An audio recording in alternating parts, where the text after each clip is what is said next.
Let's zero in, though, on our talk of the tape, the rally. Extending yet again, even as some are now wondering whether stocks are starting to look a little too lofty. Our next guest, perhaps one of them. Bullish, no doubt, but now raising some key questions today. Ed Yardeni is the president of Yardeni Research. He's here at Post 9. Good to see you in person. My pleasure. So you wrote the other day, and it certainly had a lot of people talking, and you know it was mentioned many times on this network. Exuberant melt-up phase may already be underway, you said. Right. Expand on that. Are you concerned? Well, I've had very bullish outlooks for the market, and I still have a S&P 500 target of 5,400 for the end of this year and 6,000 for the end of next year. My concern is we'll get there all too fast. Too soon. Too soon. I mean, that's what happened to my forecast last year. Last year, at the beginning of the year, I thought we'd get to 4,600 by the end of the year.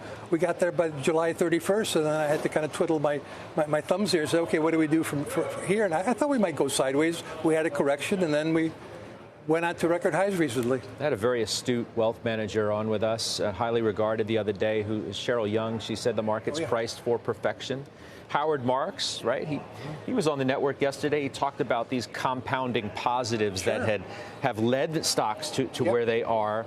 The presumption being that they're all going to fall into place.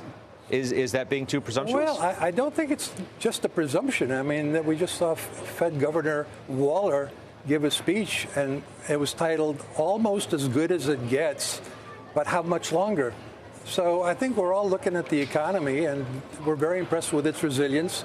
Certainly, inflation's come down dramatically. Look how much the market has come up since October of last year, which I think is roughly when everybody concluded that the Fed was done raising interest rates, and then suddenly the conversation became about lowering interest rates. Imagine what could happen if the Fed actually starts lowering interest rates. That's what I'm concerned about, is that could spark a melt-up in the market. Well, look at what Bullard said yesterday. I mean, he's retired now, but here's a person who was pretty hawkish now suggesting, well, we're going to cut before 2%. Not that that's a new thought in any way. But yeah, it could actually come as early as March, even as the market had started to talk itself out of March and even priced that. Well, look, I don't have a problem with the melt-up as long as I figure out when to get out. And that's the problem with melt-ups, is they do lead to meltdowns. So I'd much rather have a kind of a slower move, but it's not up to me. It's up to the market and the money that's in there.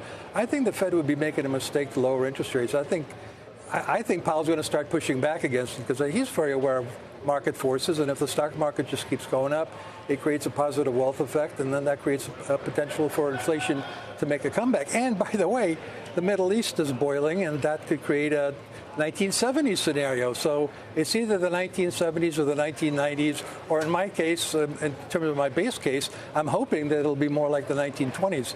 Wow. Except for 1929. Yeah.